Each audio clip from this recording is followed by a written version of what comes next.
Please be advised that a healthcare worker who lives in your area has tested positive for the Ebola virus. Precautions are already in place to clean all known potential areas of contact to ensure public health. The call that residents of this Dallas street woke up to, the news from authorities that Ebola had arrived on their doorstep. Under police guard, a decontamination barrel outside, the home of the first person known to have contracted the virus in the U.S. I'm definitely going to be taking more precautions. It's something it's scary, it's creepy that it's just a few houses down. It's kind of crazy. We thought, they were completely protected, taking care of this person, and then they still got it. So it's kind of scary, but I think they'll get it under control.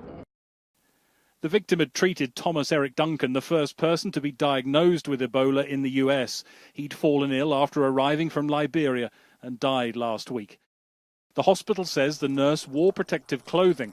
She may have become infected while taking it off. What they call a breach of protocol. It seems no one had predicted.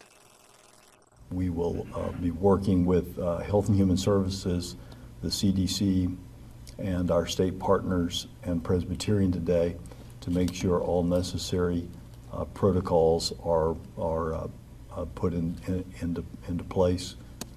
President Obama told Health and Homeland Security officials he wants answers on what happened in Texas, and quickly. One person who came into close contact with the nurse is now in isolation. All of the medical team that treated Mr. Duncan here are under observation. As we've seen in Africa and in Spain, those healthcare workers dealing with Ebola are the ones facing a heightened risk of contracting it. To reassure the American public, screening has begun at 5 airports across the U.S. But as teams still decontaminate Mr. Duncan's home, officials face questions about their handling of this crisis. We have been working throughout the morning to make sure that citizens of Dallas are safe when they wake up. I believe I can say they are.